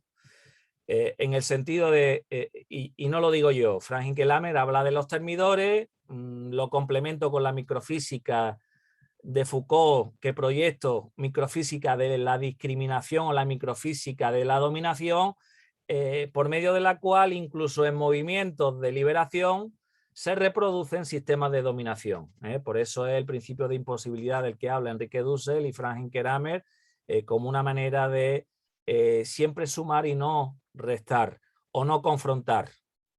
Hay que sumar denuncias en distintas fobias o distintas expresiones de sujeción que aparecen intraculturalmente y evidentemente se pueden acentuar cuando nos relacionamos con otras culturas. Es un poquito eso. La blanquitud hay que denunciarla, Lilian, me parece fantástico, pero cuando hablamos de blanquitud, incluso entre los blancos se discrimina. Un poquito explicitar o en cierta forma buscar la denuncia y la confrontación de todo aquello que humilla y que inferioriza. Entre los blancos también se las traen. Y por eso digo que es un tipo de universalidad, de una forma concreta de ser humano que invisibiliza otras expresiones de lo humano que son plurales, son arcoíris, como muy bien comentaste, pero que también al interior de ellas se discrimina. El ejemplo, en la revolución haitiana, los afranchi, los propietarios negros burgueses, estaban a favor de la esclavitud, pero querían que se les reconociera los derechos que la clase burguesa evidentemente reclamaba frente al orden de la monarquía absoluta francesa. Es por provocar, por decir algo. Está perfecto, David. No sé si alguno quiere hacer algún comentario en este sentido. Ivana, adelante. Sí, no va en ese sentido. En primer lugar, muchísimas gracias por las exposiciones, estuvieron muy interesantes. En el caso de Alejandro, le quería consultar en esta idea, ¿no?, de que los derechos humanos tienen que ser producto o una praxis para la liberación de los seres humanos, ¿no?, en relación con la naturaleza. Pensar cómo poder llegar o cómo transitar ese camino en un contexto en donde el capitalismo es el sistema hegemónico, en donde el individualismo también, y en donde hay visiones o pensamientos muy eurocéntricos en relación con esa manera de pensarlo, de mirar esa praxis que deberíamos llevar adelante. Y en ese sentido, ese transitar lo ve más quizás como la posibilidad de una visión regional pensada desde los estados, en donde haya acuerdos que permitan, digamos, tener modelos productivos más acordes a las necesidades de una liberación de los seres humanos, o si lo piensa más como una constitución o una resistencia por parte de las organizaciones, de los movimientos de abajo, por decirlo de alguna forma, que van a ser los que van a poner el freno, ¿no?, a esta situación. Quizás es muy general la pregunta, pero me interesaría saber cuál es su opinión sobre qué cosas habría que cambiar o qué se necesita como para ir en este camino. Y para el lado de David, en esta idea también, ¿no?, de transitar a un pensamiento de los derechos humanos de una manera, de transitar de un pensamiento en donde están los derechos humanos de una manera más finita, más estatal, más homogénea, a una forma más multicultural, multigarantista, ¿no? Y en donde el derecho a la vida toma una relevancia fundamental, pensar en ese derecho a la vida una parte que es la muerte, ¿no? Quizás me voy un poco de tema, pero es para a ver si me puede ayudar a pensarlo. Y en esa muerte, ¿no?, si podemos pensar mundos en donde la muerte sea un derecho humano. En la región en las últimas semanas también estuvo como presente el tema, con la muerte asistida, y es algo que nos cuesta mucho pensar porque obviamente tenemos también una visión quizás occidental de lo que es, ¿no?, toda la vida, todo lo que es la muerte. Y entonces, nada, me interesaría saber su opinión. Y bueno, y la pregunta de Alejandro. Gracias.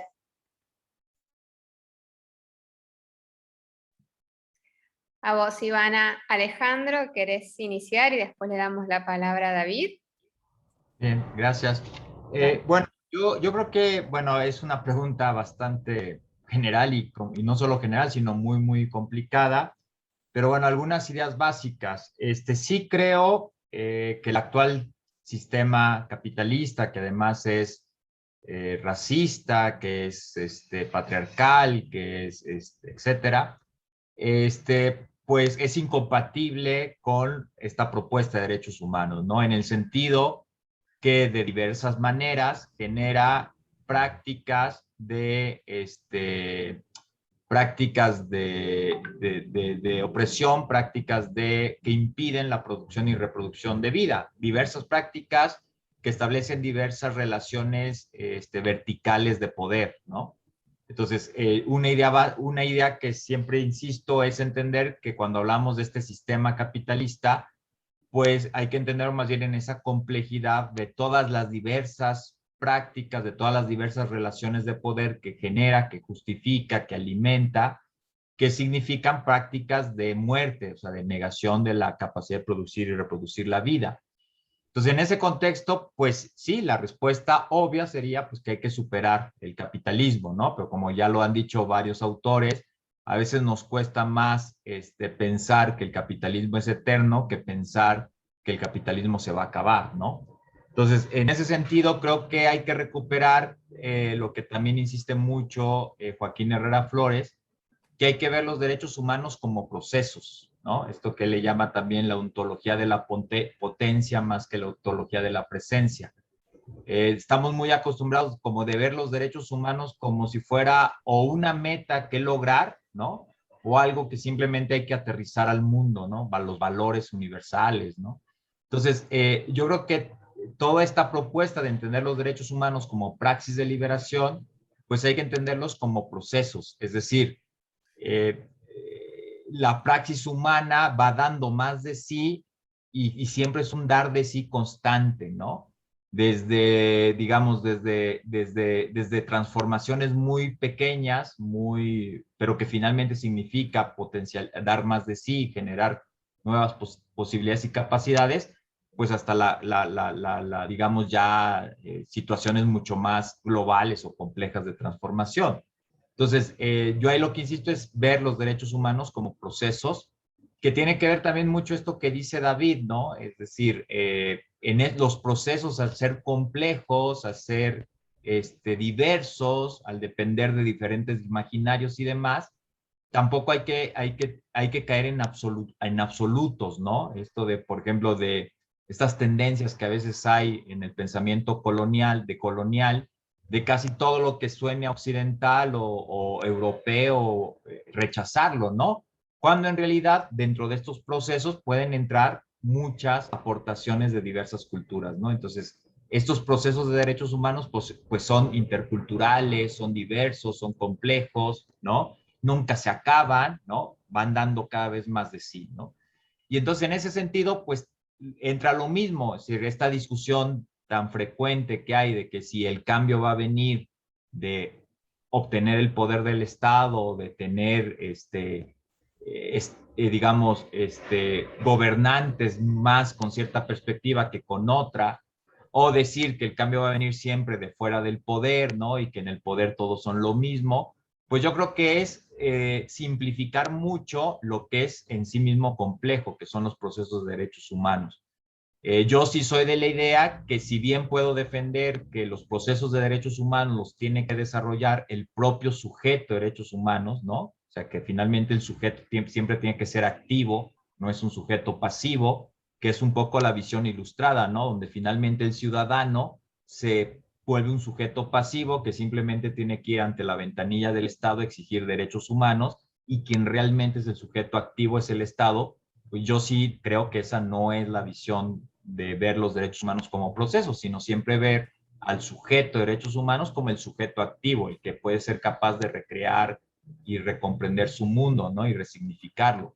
Pero tampoco caer en la ingenuidad de que nos es indiferente quién ocupa los puestos de poder, por ejemplo, en un Estado, ¿no? Es decir, creo que ahí dar de sí de la realidad, generación de sistemas de posibilidades y capacidades, se tiene que entender dentro de esta complejidad de que, por supuesto, entre las fuerzas que existen dentro de estos sistemas de posibilidades y capacidades, pues está la fuerza del Estado. Y entonces, cuando tú tienes un Estado que tiene una perspectiva de tal tipo, pues obviamente va a facilitar los procesos de derechos humanos que tener unos estados de otro tipo, ¿no? Entonces yo sí soy de la idea que si bien hay que defender que los procesos de derechos humanos los tiene que realizar el propio sujeto de derechos, las comunidades indígenas, las comunidades barriales, etcétera, etcétera, no es indiferente quién gobierna, ¿no? Porque si no, ahí podemos abrir la puerta muy fácilmente a que al Estado lleguen las ultraderechas, y etcétera, ¿no? Yo sí no soy muy de la idea de estas posturas, digamos, de decir cualquiera que llegue al Estado es lo mismo, porque finalmente el cambio viene de fuera del Estado, ¿no? Eso sería una postura muy ingenua que no entiende que los procesos de derechos humanos son muy complejos y que en esa complejidad siempre estarán las fuerzas estatales. Tal vez no como actores principales, pero sí como actores muy decisivos. En los últimos años que en América Latina se han dado, que han puesto en el centro la naturaleza, por ejemplo, que han puesto... Algo por ahí.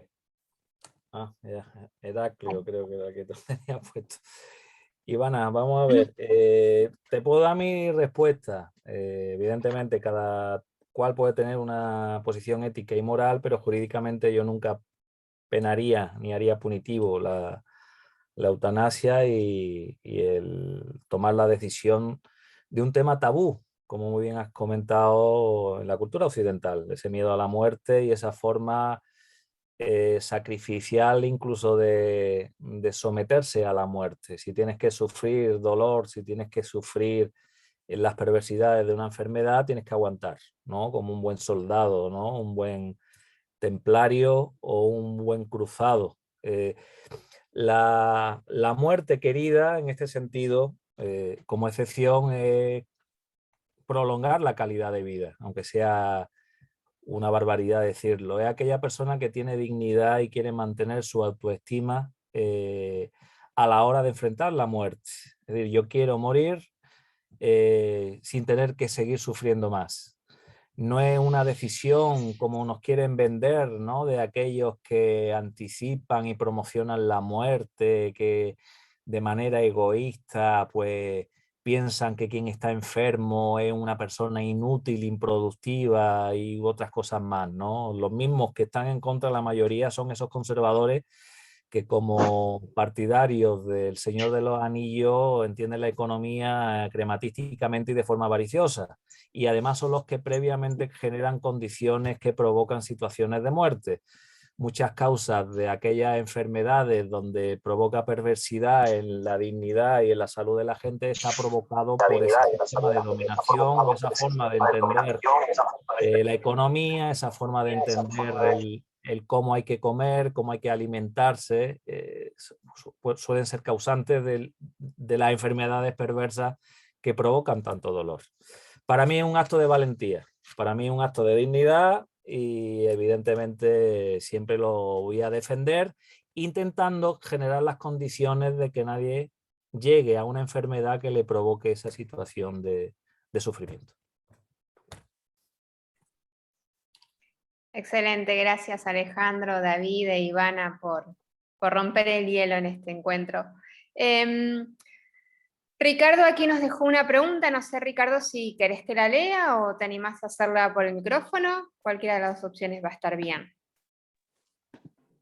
Ok, sí podría hacerla primero. Muchísimas gracias a los dos, un gusto verles y también a Lilian, fue un placer escucharles. Entonces, me gustaría escuchar sus reflexiones sobre lo siguiente. En una cierta perspectiva sobre lo relacional, que sé que de alguna manera también lo abordan y salió en sus presentaciones, ¿no consideran que sería importante trabajar con mayor énfasis en cómo la afirmación de algo se conecta con la negación de otro? En concreto, cómo la igualdad que se afirma se nutre y depende de la igualdad que se niega.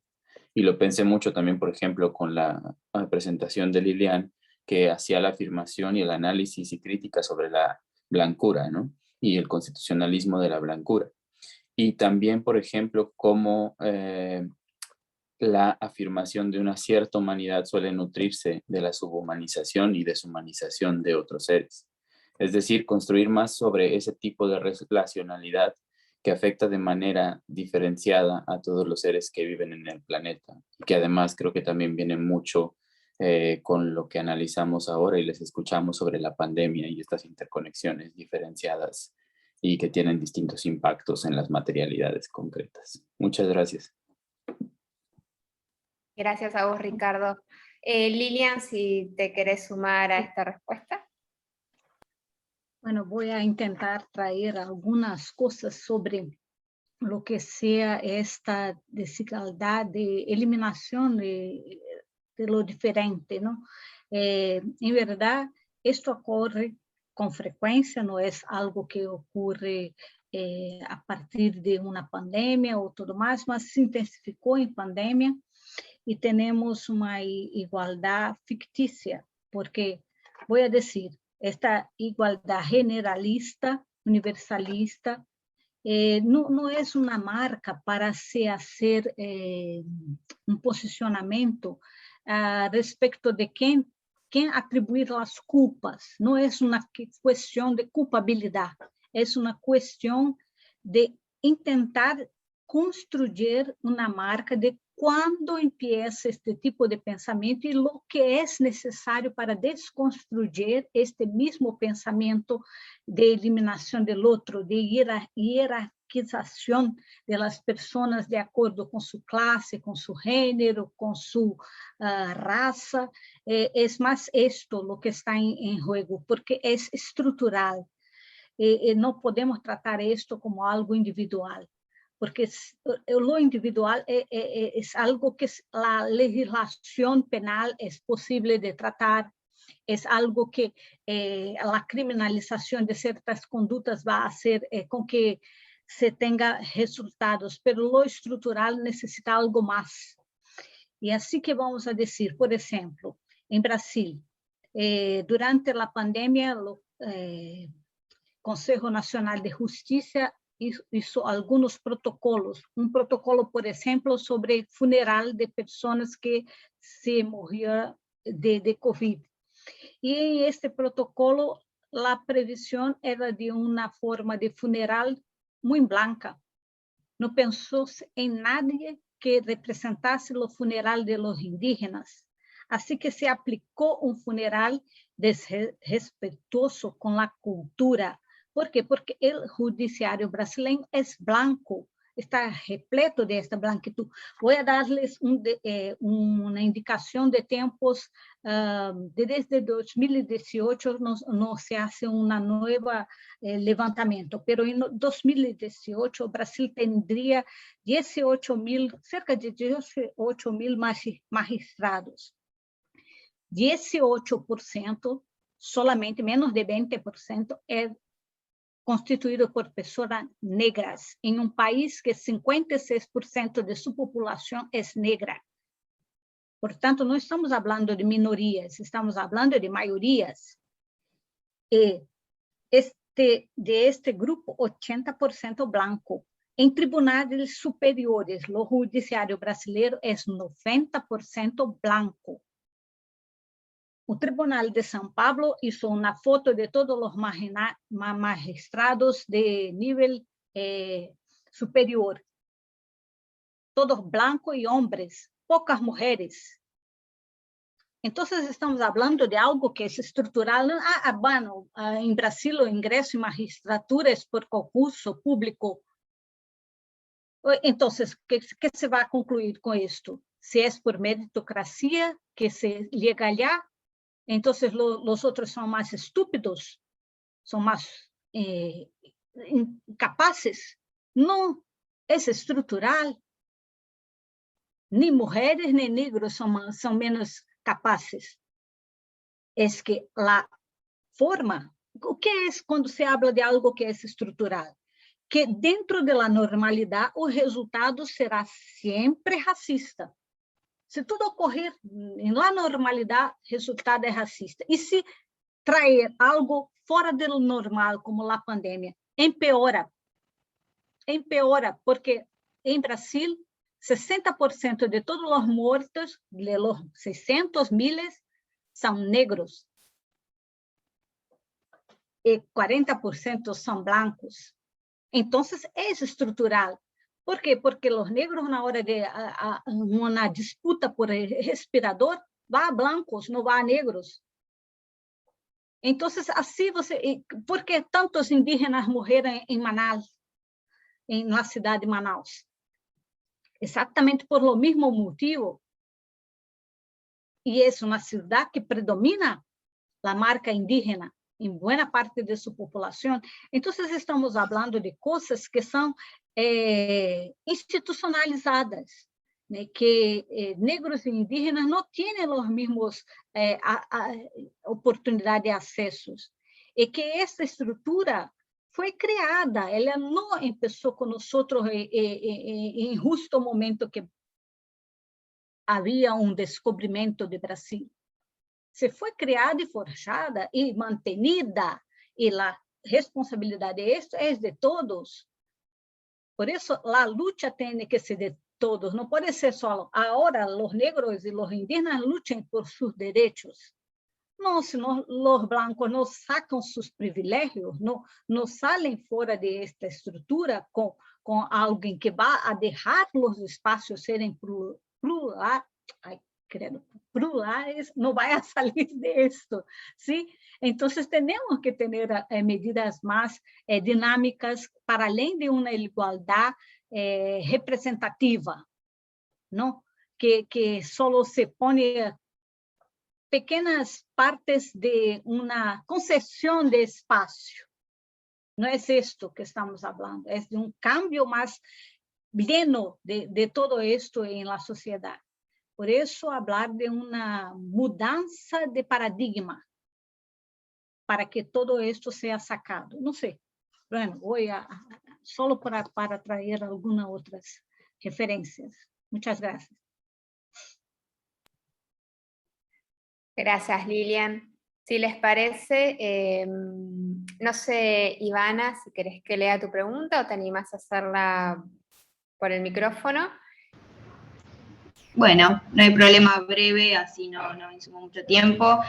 Yo tenía una pregunta, creo que más que nada para Alejandro, la había puesto en el chat, no sé si se había alcanzado a ver, era para ver si encontraba alguna vinculación entre la filosofía de la liberación y la teoría de las necesidades radicales que implementó Marx y que después fue desarrollada más que nada por Heller, o si tenías alguna crítica a esa teoría de necesidades radicales, esto en cuanto a que necesidades que surgen en un contexto de opresión, que son imposibles de satisfacción en ese contexto y que por eso motivan a la praxis hacia nuevas formas de vida para la satisfacción de esas necesidades.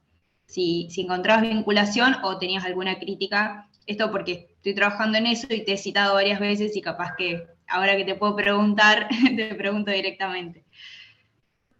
Sí, bueno, por supuesto hay mucha relación. La misma filosofía de la liberación con el principio material de vida que desarrolla tanto Hinkelhammer como Dussel, pues tienen mucha relación con la teoría de las necesidades. Tal vez lo único que habría que insistir o destacar para que esta teoría de las necesidades sea compatible con esta cuestión de la interculturalidad de los derechos humanos, ¿no? De la complejidad de los derechos humanos, es tal vez no hacer esta división que se suele hacer muy frecuentemente entre las necesidades básicas o necesidades secundarias, las necesidades radicales, las necesidades no radicales o secundarias, etcétera, etcétera, porque en muchas ocasiones esas divisiones entre necesidades básicas y necesidades secundarias tienden mucho a ser herramientas un poco de monocultura, es decir, de establecer, por ejemplo, desde la cultura occidental, principalmente, cuáles serían aquellas básicas y no básicas, ¿no? Entonces yo creo que más bien ahí habrá que ver las necesidades humanas como dentro de este sistema de producción y reproducción de vida, como un sistema complejo, ¿no? Como un sistema integral que no tenemos por qué entrar en esa división de necesidades básicas, ¿no? Sino las necesidades como aquello que tiene que ser satisfechos para la producción y reproducción de la vida, ¿no? ¿A qué voy? Es decir, lo único que yo criticaría ahí es estas dicotomías entre lo básico, no básico, y que hay muchas versiones, ¿no? Las espirituales y las materiales, etcétera, etcétera, ¿no? Sino más bien es un sistema integral de necesidades y sus satisfactores, ¿no? Básicamente por ahí. David, ¿querías agregar algo? Ivana, sí, en función de lo que también ha dicho Alejandro, cuidado con que se instituye normativamente en derecho. Es decir, la objetivación de esas necesidades entendidas no entre secundarias, primarias, fundamentales, puede reflejarse en distintas producciones culturales. Puede ser norma jurídica, puede ser arte, puede ser sistema de creencias religioso, puede ser baile, puede ser cultura oral, tradiciones en sus múltiples expresiones. No nos ha dado tiempo de hablar de la dimensión del pluralismo jurídico, ¿no? O derecho insurgente, que ahora Jesús Antonio de la Torre, Ricardo prestes para hacerlo, hablan de derecho insurgente como un modo de ir más allá del pluralismo jurídico, porque el pluralismo jurídico está marcado por el derecho estatal o condicionado en su forma de enfrentarlo, ¿no? Me parece interesante esa realidad. La objetivación en la teoría de las necesidades de Heller y que Joaquín Herrera Flores retoma en los derechos humanos desde la Escuela de Budapest, esas objetivaciones de valores, principios que se manifiestan en forma de necesidades y capacidades, por decirlo de algún modo, desde nuestro imaginario pues parece que solo se tienen que reflejar en normas de carácter nacional e internacional y se reflejan en otras muchas dimensiones que todas las culturas expresan de modo diferente. Por eso creo que hay que marcar esa dimensión intercultural y desde el paradigma más pluralista del derecho. Punto. Muchas gracias a ambos. Genial, muchas gracias Iva, David y Alejandro. Aquí Heraclio en el chat comentó, fue cuando estaba Lilian hablando, tomando la palabra, dice que parece que en definitiva que desde la visión eurocéntrica ampliamente universalizada, terminamos construyendo un enfoque de igualdad para desigualdades que termina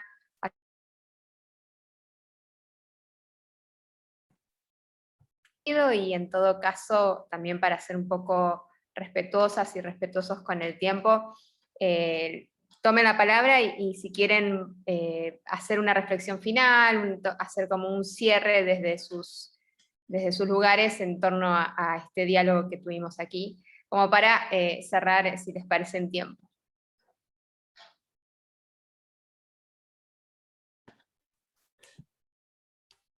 Me lanzo al río, porque veo que nadie habla. Adelante. A ver, Heraclio, de broma yo digo que los derechos humanos son como una especie de traje y corbata que todo el mundo nos tenemos que poner, ¿no? En el sentido que existen múltiples espiritualidades, múltiples corporalidades, que solo se tienen que manifestar desde el patrón de lo universal o el modelo del humano que es el burgués, el occidental o como queramos denominarlo. Vamos a ver, yo creo que lo que sí hay que tener siempre en cuenta es cómo se construyen los imperios. Y el imperio occidental en sus distintas manifestaciones hay que cuestionarlo por esa manera falsa de crear lo humano y que provoca el desprecio por aquello que no está dentro del molde de lo humano. Y ahí es una manera de estigmatizar lo diferente, incluso como reacción. Ahora estuve en la Universidad de Deusto con Asier, con un curso de expertos indígenas, eran todos indígenas, y me hizo mucha gracia porque venía a decir, mira, es que nosotros estamos un poco incómodos, ¿no? Porque ahora empiezan a hablar de lo común, empiezan a hablar del buen vivir, son los occidentales los que nos ponen etiqueta y nosotros de toda la vida estábamos haciendo eso. Esa incluso recursividad, es decir, yo acentúo un ideal de universalidad y quien reacciona porque vive su vida desde un proyecto diferente al nuestro se siente marcada, se siente señalada y además tiene que reaccionar acentuando su diferencia frente a un discurso y un traje con chaqueta y corbata que se impone. Entonces, pues evidentemente provoca esa perversión de la que está mencionando. Ahora, yo diría, ni los incas, ni los aztecas, ni los mayas son referentes desde el criterio de reconocimiento del otro y la otra. Pueden tener trayectoria histórica al interior, habría que estudiarla y visibilizarla, pero hay que denunciar lo que hace todo imperio, sea bantú, sea soviético, sea estadounidense, americano, sea inca, sea azteca o el que sea. Frank Inkelame lo dijo muy bien. El poder, en su manifestación más extrema, yo diría en todas, hace dos cosas muy bien. Miente muy bien y siempre da buenas razones para matar. El problema de la cultura occidental es que es la que se dice abanderada de los derechos humanos, Estado constitucional de derecho, la democracia, etcétera, etcétera, ¿no? La bipolaridad se manifiesta de una manera más clara.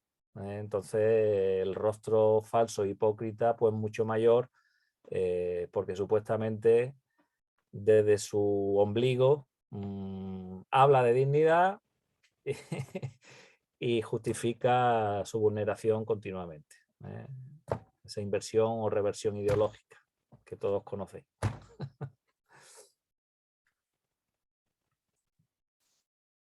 Gracias, David. Lilian, Alejandro. Y por último también me gustaría escuchar a Alejandro Medici, así nos da como sus palabras de cierre también.